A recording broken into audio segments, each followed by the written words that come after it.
Hey everybody, and welcome to another episode of deckinaround Kickstarter Edition. Today we're going to be taking a look at any decks that have funded in the past 7 days, any decks that have launched on Kickstarter in the past week, and any decks that are going to be ending their round of funding in the next 7 days. But before we jump into it, make sure to like the video and subscribe to the channel. And ring the bell. And ring the bell. And a word from our sponsors before we start. If you missed out on the first version of the Docs playing cards, Latin Quarter playing cards, and chipsets, rejoice, because these decks are now coming back to Kickstarter in the near future. Keep an eye out. This is a beautiful, beautiful poker-oriented set with chips, a chip display box, beautiful Latin Quarter playing cards, and a whole slew of new exciting features for this next V2 Kickstarter. So make sure to keep an eye out for Docs playing cards, Latin Quarter V2. And from our second sponsor, Marvelous Decks. Who is it? Tell me. Marvelous Decks. Your imagination is about to burst wide open as playing cards come to life. Marvelous Decks is trying to bring that childhood nostalgia that you used to get when you were running through the field at night trying to catch fireflies in a jar, and you'd catch them and they'd just light up. Or when you were sitting in the garden in the summer and a butterfly would flitter by and the sun would just glimmer off their wings, that iridescence. That is really the feeling that Marvelous Decks is trying to bring to playing cards. So check them out and make sure to keep an eye out for Marvelous Decks. I'm excited. Me too, man. Those are going to be some amazing playing cards. Just based on that alone, they're going to be amazing. Yeah, just hearing about it, I'm like, let's just see them already. Come on. Absolutely, absolutely. Yeah. So, why don't we jump into the decks that have funded on Kickstarter this week? Let's go. So, first up, we have the King Arthur playing cards by Riffle Shuffle have successfully funded. Thank God that's over with. I was like sick of giving them all my money. I'm sure there'll be another builded decks and limited decks, and I'm like, just finish already, so I don't have to give you all my money. I have no doubt there will be another Riffle Shuffle deck coming soon. Like tomorrow, probably. Let's hope not tomorrow. I do need to bounce back a little bit with my wallet, but yeah, exactly. Let's see. Congratulations to High Roller Black and White Edition playing cards. Congratulations to the 8-bit deck Redback. Dude, you see that dude's name? Michael Myers. Isn't that cool? That is pretty cool. I just noticed that. Congratulations to the Last Fair Deal. Congratulations to the Undressed deck. This was actually Eddie Rudo's first deck, and I know they did some awesome socks with this, so hopefully if you guys back this, you also picked up a pair of undressed socks. Next, congratulations to the On the Brink Cuban Missile Crisis playing cards. Congratulations to Falcon Razor playing cards Master Series. Let's say 81,000. It very well may have. I wouldn't be surprised by that. Good lord. Congratulations to Gaff Magic Limited Edition Gaff and playing cards. And congratulations to Raven V4 from Stockholm 17 and Raven Magic. And by the time this airs, congratulations to Bold playing cards from Electra. Electra crushing it. Yeah, no doubt. So ending this week, we have the Uncovered Mail playing cards, the Infinite Rule Luxury playing cards, the Mambala playing cards, that was cool, the Beer deck, the Arabesque Circleback Deluxe playing cards, the Honeycomb playing card, the Form MK1 playing cards, the Kingdoms of Eridan limited printing plastic playing cards, the Pride deck, crushing it. Yeah. 850 backers. Yeah. The 80-20 Trappings playing cards, the Schism playing cards, and let's see what's up for this week here. Mm-hmm. First up, well, before we even jump into it, make sure to stick around to the end to see what decks Steve and I would back. And also, make sure to drop a comment below and let us know what decks you're interested in that we're going over this week. You know, I think we got a smaller week this week with something like 8 decks. But let us know which ones you'd want to back and which ones you wouldn't want to back and why. We're always interested in hearing. First up, we have the In-Session Playing Cards Freshman Year by Dude, look at that Carey. image. Oh my god, that image is amazing. You can always tell which decks Steve took pictures for because he is just such a humble guy. I know, right? But hey, I didn't take all the pictures. I'm just going to say that off the bat, all right? Not all of them are mine. So this is Danny Carey's first Kickstarter campaign. He's pretty active in the Kickstarter Instagram community, so you may know the name Dan Yuleson. And this is obviously a one-way back design. It is I'd say cardistry-oriented deck. I think there's a lot of elements built out to it, really meant for fanning and visuals. And it's inspired by the peachy folders from, you know, early to mid-'80s if you were in elementary or maybe high school back then, maybe. So yeah, 80s and 90s for sure. 80s, yeah, like I personally, I don't remember these cards, or these folders, but I do like the color pattern with them, and I know with some of the pictures you took, Steve, you picked up a pack of them. So what do we have here? So yeah, honestly, I think this is great. Has the story, has the specs right off the bat. Very well organized campaign from the jump. Printed by USPC. Danny definitely has all the information off the top. Yeah, printed by USPCC in classic stock, which means it's going to be bicycle stock. Print run of 1,000 decks, one-way borderless back design. It touches on everything. Not only that, but actually like uses good terminology to describe it.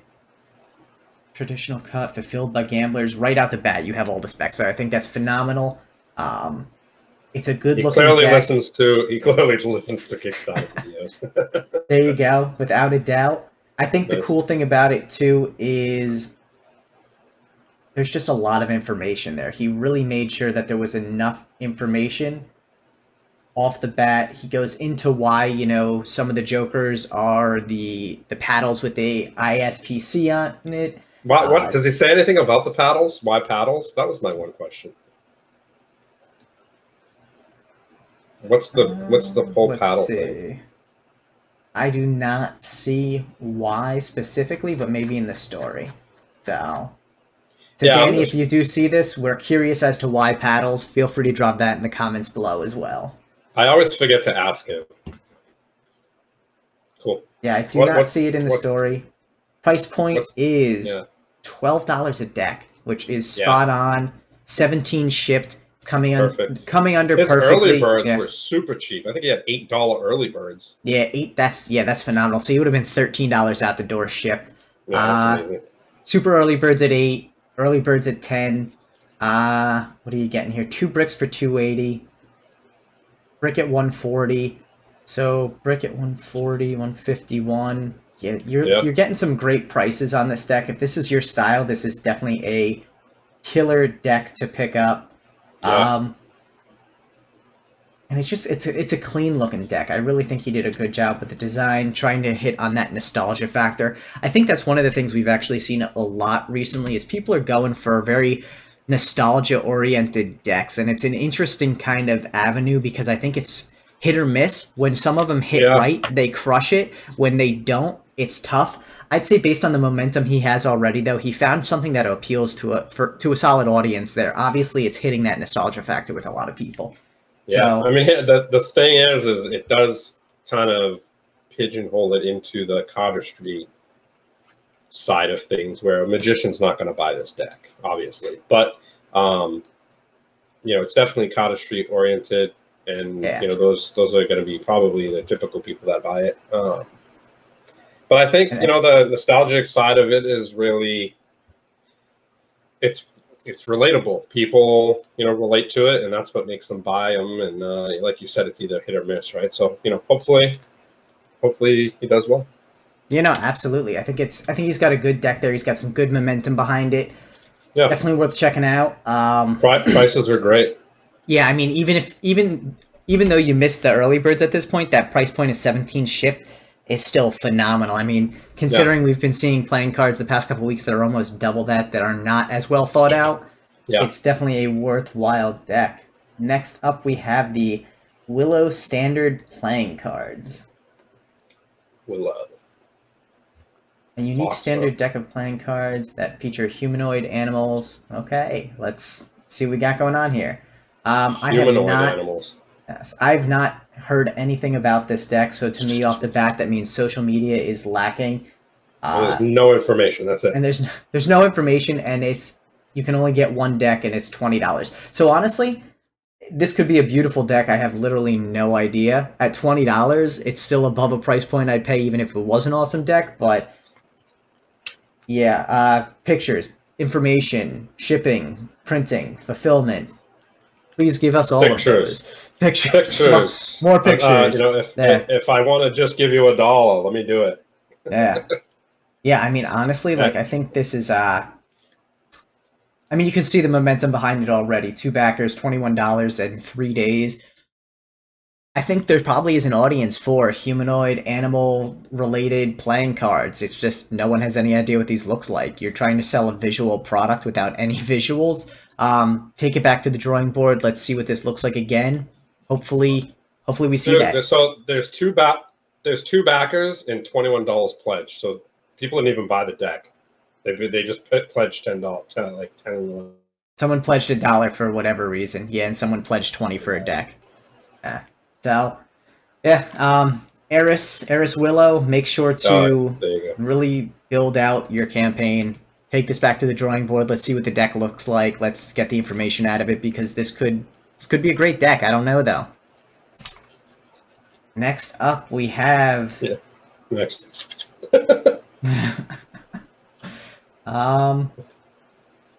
Zombie and so we're gonna run through this one real quick. Zombie and Space Pixel Poker playing cards, because this is actually a relaunch that we looked at not too long ago. Yeah. Right. I still think this is. It's funny because this fits into that 8-bit kind of motif. It's got a decent price point at $18 shipped, and the cards look fun, but. Okay, so they're PVC cards. That may be detracting from it a little bit. I think if you're looking for a usable deck, though, maybe the price point's a little high. For something from a collector point of view, more this pictures, is kind of though. Fun. Yeah, there's a lot more pictures. Yeah, it's not a bad-looking deck. It just doesn't... Yeah. But I'll say as well, I think printing, we want to know where it's printed.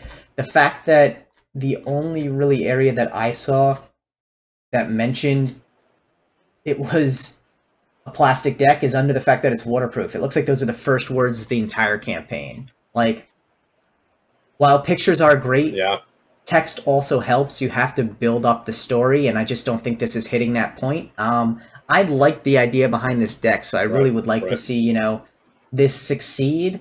So hopefully we can convince Paula to give us more information about the deck so we can see what's up with it. Next up, we have printed playing cards. So I think this one is interesting. I actually really like the back design to this, though to some extent it reminds me of the Sears playing cards, and the fact that I think the design looks very much like an eye. Obviously, it's different in the design itself, but I think the underlying feel is very similar. Yeah, I like the color. Yeah, I think the colorway is awesome. I like the customization even on the courts. I think it's fun. They did a good job with the pips as well. I definitely think it's obviously more of a cardistry geared deck. This is something that I noticed the other day when I first saw this. Gilded for gilded's sake. Even though the colors match well here, I don't necessarily think a cardistry deck needs to be gilded. You're losing handling inevitably, even on the best gilded decks. What's You know, I think there's a fad going around right now where a lot of people just gild a deck because they think it's what people want, and I don't think that's necessarily the case. I think you'll always get a couple backers who are going to be like, yeah, fine, I'll pick up a gilded deck. But ultimately, there's better ways to expand your offering than gilding, especially if you're a cardistry-oriented deck. Go with something visual. Talk to some of the custom creators out there who make trainers, and make a trainer with your design as an add-on for cardistry. That would be brilliant. You know, I think there's a lot of different ways that you can go for add-ons depending on your audience that doesn't have to be gilding.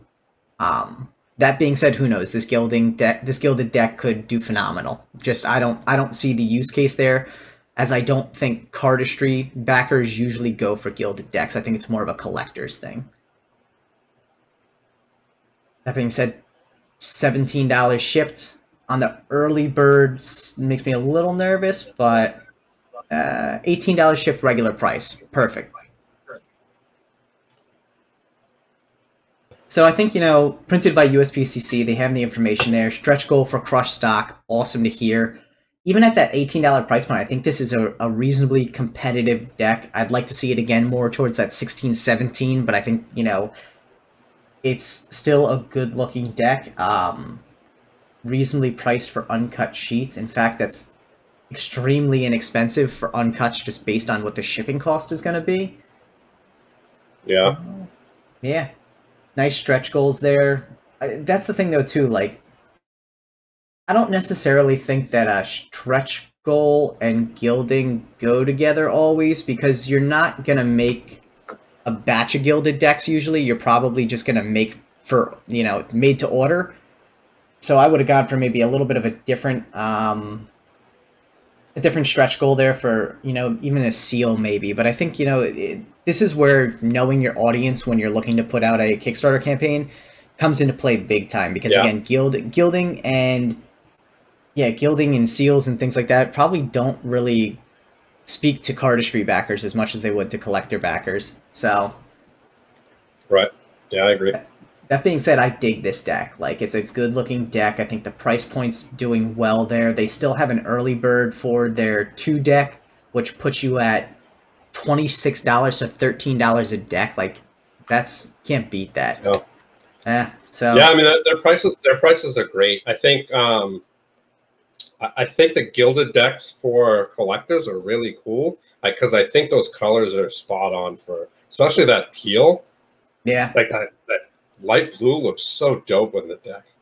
Yeah, I just don't know how many collectors you'll get buying this, you know? So. But, yeah, no, listen, good luck, Pure Games. I think this is, I mean, again, 6 days in and they're very close to their goal, so I'm sure we'll see them fund before long. Yeah. Next up, we have the Big Brother, a custom foiled deck. So I think it's a very interesting tuck on this, and you can see here, inspired by George Orwell's novel 1984, which is kind of about, you know, authoritarian government and censorship and kind of observation of society. Yeah, it really is. And I think it's funny too, because the tuck to me has a very Shepherd Fairy feel to it, like Obey. Yeah, which looks great. I love the foil on it. And it looks like that eye kind of reminds me of the Memento Mori deck. Yeah, a little bit, which is cool. It looks like it looks like it has 3 color variations on it. So you got a gold, a blue, and a silver. I still don't know if the cards themselves are foil or if it's just the tuck box. Looking at the price, it's probably just the tuck, but yeah, I mean, $19 shipped. Yeah. I mean, yeah, because I'm not seeing... What does it say right there? Go up. Go up right there. What does that say? The design is printed in 3 types, silver, gold, and foil. It's definitely probably just the tuck. Yeah, because I'm not seeing anything about metallic ink. I'm not seeing... See those... It's interesting. I really dig that court card if their face wasn't green. Yeah. It's a cool. Yeah, it's a little too much. Too much green, yeah. I dig it though. Yeah. I think it's really cool. Neon glow inks, they glow in the dark. if you hit the 6,000 stretch goal, which that would be interesting to see then, and I could see why it would be all one color like that. It doesn't make it any more visually appealing, but it would be cool to see it under the UV. I'm not seeing any metallic inks on it though. And this, I mean, this Joker right here, dude, 100% to me looks like a Shepherd Fairy. Yeah, 100% Shepherd Fairy. Yeah, it's a cool deck. I really dig it. I think, yeah, I mean, I think it's cool. So I think the two things that stand out to me about this are, all right, so it's printed by MPCC. Yeah, printed by MPCC. So this puts this in the realm of collector decks, hands down. I mean, listen, it's got a very collector visual to it, and that's fine. But that guarantees that it's a collector deck. What I don't see is fulfillment while they mentioned it. Yeah, they said fulfillment up top, like, I mean, right above that. Right? Yeah, so... Here, right here. Yeah, EU-friendly shipping, fulfillment shipping. What does that mean, fulfillment shipping?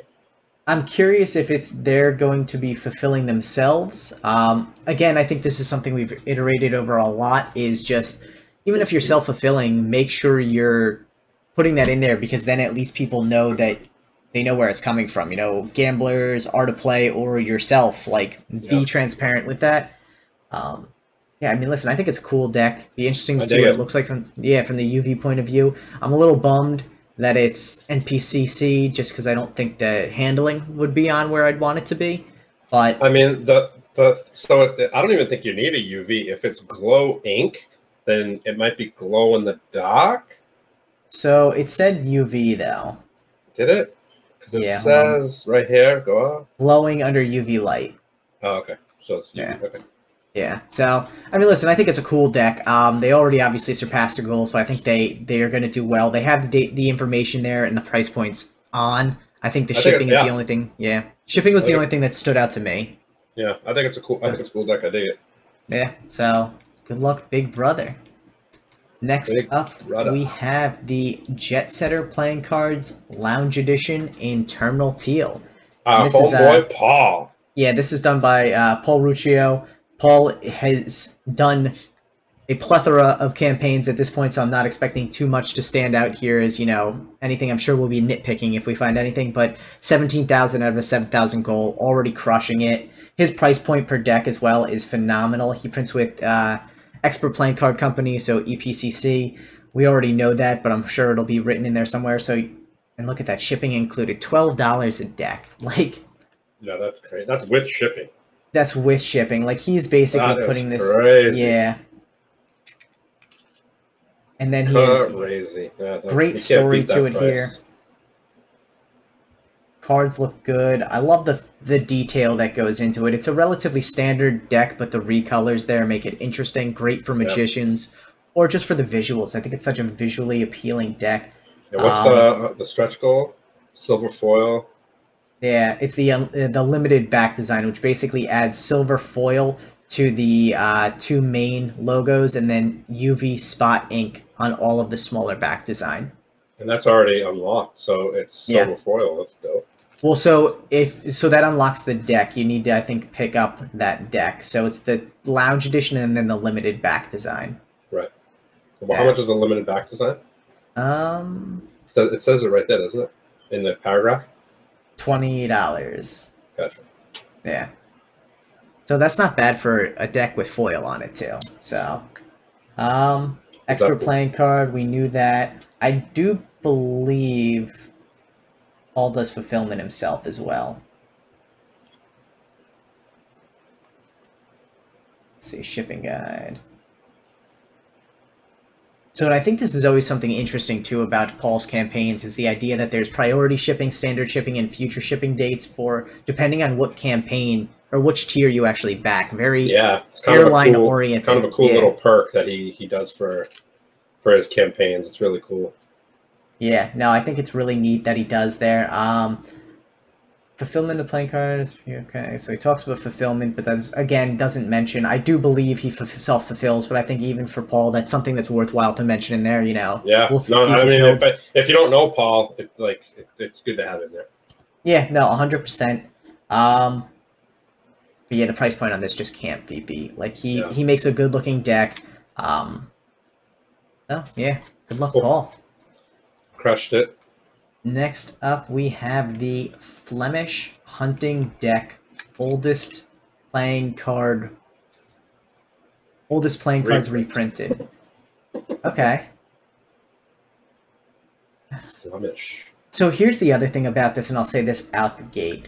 This is actually a pretty cool looking deck, and I've never seen it prior to this. Like, I feel like that what we're seeing so much more recently is crazy price points and zero social media interaction. Like, for the show, we're on Facebook, Reddit, Instagram, like most social media platforms where communities for playing cards exist, and I have not seen a single post about this deck. Like, Yeah. it takes 10 minutes to post your deck once on Reddit, Instagram, and Facebook. Do it Not because you're even. going to get, yeah, no, I mean, you're going to get significantly more backers going that route. Yeah. The other thing that stands out to me about this is the goal of 4,000 with a USPCC premium stock with metallic ink out the gate seems a little low. Yeah, And not so much. little low. And where that becomes a concern more so than anything is biometric playing cards will likely be eating some shipping cost on this one. I mean, here's the thing. How many decks are they making? Does it say? If not, maybe they're making 2,500 decks and they're paying $2.80 a deck, plus the metallic ink, which might bring it up to 4, but that would double it. So they're probably making 1,000. They might eat a little bit. Yeah, and that's what I'm saying. And this is something actually that came up in our Deckinaround episode with Karen Yan, understanding all of what you could mess up on for this, and I think shipping being one of the things here. So let's see what we're at here. $13 plus $5 shipping. Price point's spot on, but you got to figure price per deck, your goal would have been a little bit better around that 5 to 5,500 mark because you would have given yourself a little bit of a cushion there. I mean, yeah, he's going to lose money. He's going to lose, 10% off the top just on Kickstarter. The Kickstarter, yeah. So really, for 3,600, you're not printing and shipping this entire deal, and that's that render is banging. Yeah, the banging honestly, render right there. It's not a bad looking deck. I think it's cool. I dig it. It kind of gives me the feel of. It kind of looks like a tarot deck. Yeah, I have to say the one thing I'm not a huge fan of actually, and this is again personal preference. The central image is very antique intentionally because it's the deck, but then the use of the very like modern font and indices and pips just doesn't, it feels like it clashes a little bit. I feel like they went so far to reprint this antique deck, and this can't be what the deck exactly looks like, Yeah, I mean, I think the standard pips and indices are pretty. I mean, that's what a lot of the older stuff look like too. I mean, here's the thing: it's a European style deck that has American indices and pips. Yeah. Oh, but look, it go up. Oh yeah, right there. Yeah, this just reminds me of like a tarot deck. Tarot deck, yeah. Yeah. I mean, listen. One way back on one way face designs. All right, printing by USPCC. Okay, so and here's the thing too, and I'll say this: great that USPCC and Gamblers is in there.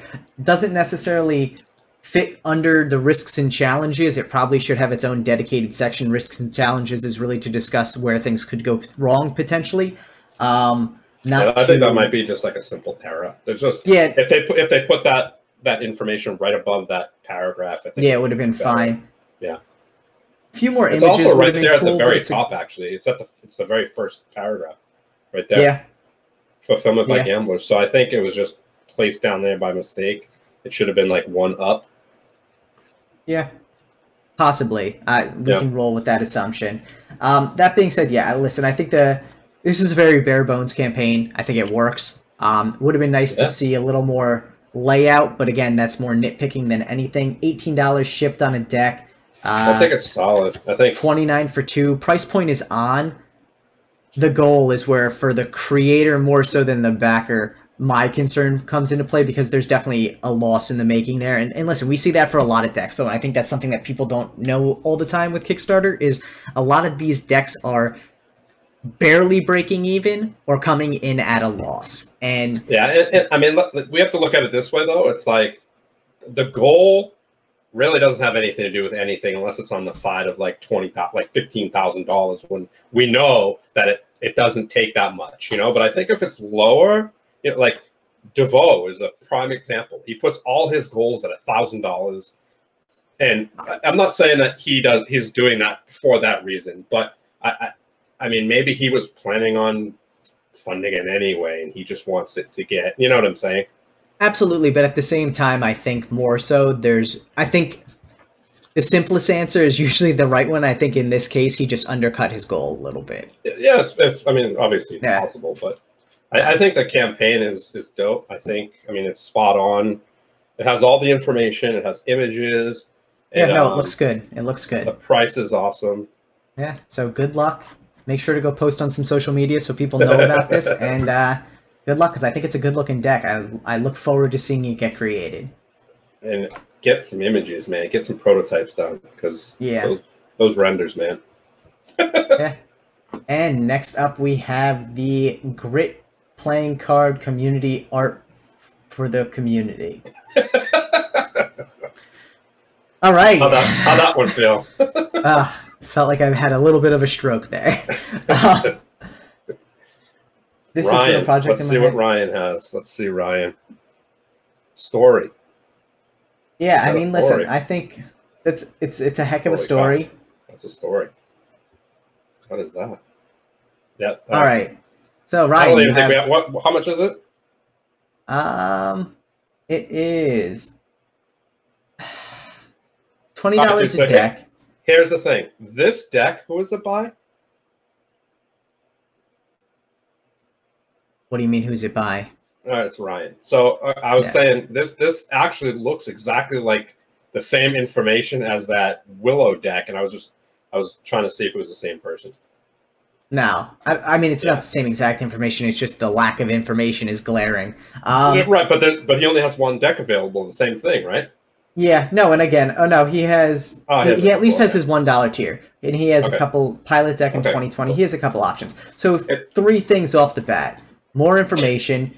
Your goal is likely high depending on your print run, and your price point is extremely high with 0 information. There's everything wrong with this campaign. Everything. Yes. And the price is way too much. There's not enough information. Your goal is too high. You have story, but there's no images. I mean, of course, there's the video, but you need to put more stuff in there. Who's printing it? Is that in there? Not that we could find it, because I don't want to read all of that stuff. Get some images in there that show some stuff, you know? Yeah, I do not. I mean, and this is the thing that gets me about this. It doesn't say much of anything. I've had a hard time calculating for shipping. So one of the great thing about the playing card community is there's a lot of people who have been through successful Kickstarters in the past who are willing to help reach out to the community. While this is a very localized project, I think there's a lot of people who would be interested in something like this, even if they're not from the Memphis area. But $100 for 2 decks, $50 for 2 decks. Like, I don't understand. It doesn't seem like there's any difference between these two, except one's in a box. I'm not paying... okay, custom pine box. All right. I may pay $50 for a custom pine box, but I'd love to know what it looks like. I think that's the biggest thing here, is it's great you're telling a story. That's step 1. But you can't launch the campaign after step 1. There's step 2, 3, 4, 5, and 6 of shipping, printing, you know, all these things, customer service, pictures. Having all these aspects of it put together a complete campaign that allows you to fund. And again, someone pledged $6. That was very nice of them, and someone else backed for 1 deck. You've been up 8 days. Like, hopefully you're making pushes for this. Get on social media. All things considered on this campaign, I'd say cancel it for now, go back to the drawing board, and then come back in a couple weeks or a month once you've gotten all of the logistics together, because that's the biggest thing for it. It's easy to come up with an idea for a deck. It's hard to put that idea in motion and actually make it a reality. So, and if you see this, reach out to us, and you know, if you need help, we're more than happy to help you with it. People in the community are more than happy to help you with it, And just reach out, man. Yeah. Good luck. So good luck to you, Ryan. We'll see if we can find you to reach out as well. But I think, this has an interesting appeal to it, especially because people like geographically located decks. I think you could probably do it for a much lower goal with a lot more information there. And yeah, good luck, man. So I feel like this was one of the shortest weeks we've had in a while. Basically half the amount of decks we've seen in the past couple weeks. Steve, what decks would you be backing this week? Oh my god. I would back the Big Brother deck for sure. I would back the Jetsetter deck for sure.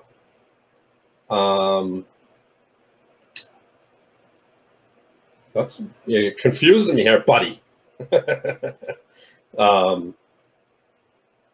Yeah, I think those are pretty much the only two. I think Sessions, I mean, I have it, so no need to back it, but I think it's a cool deck. I think if I was a cardist, I'd probably back it more, but I'm more on the magician side, Yeah. But I think it's a cool deck if you're a cardist and you're into orange, Dude, I think that nostalgia plays big there. The price point's bomb. Like, Dan did a great job. And, yeah, so probably those three are the only three. And I guess that's not bad out of 8, right? No, that's really not bad. I think this will probably be the 1 week where I have the higher percentage.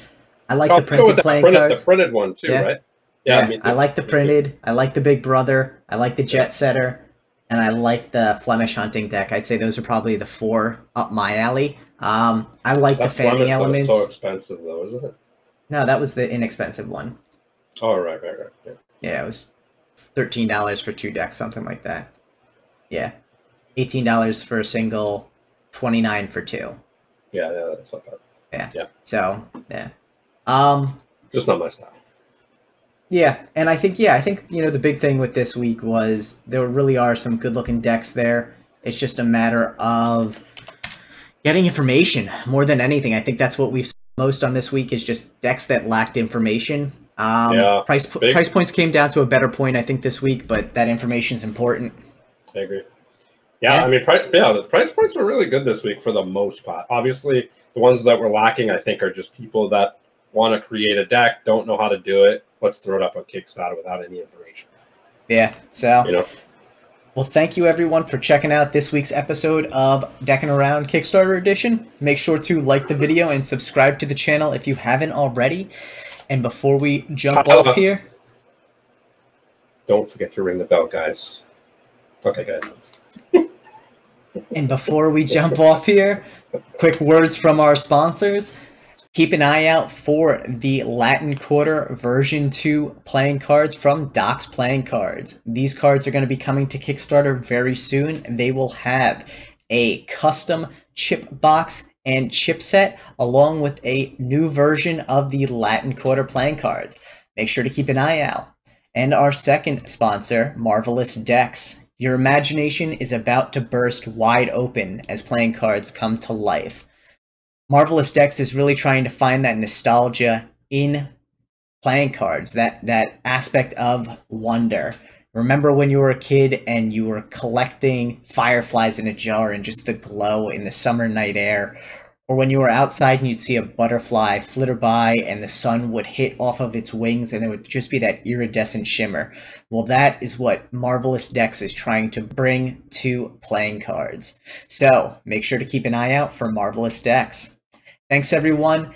Again, like the video and subscribe to the channel if you haven't already. We drop these every Monday, so keep an eye out for next week's Kickstarter edition. Thanks so much.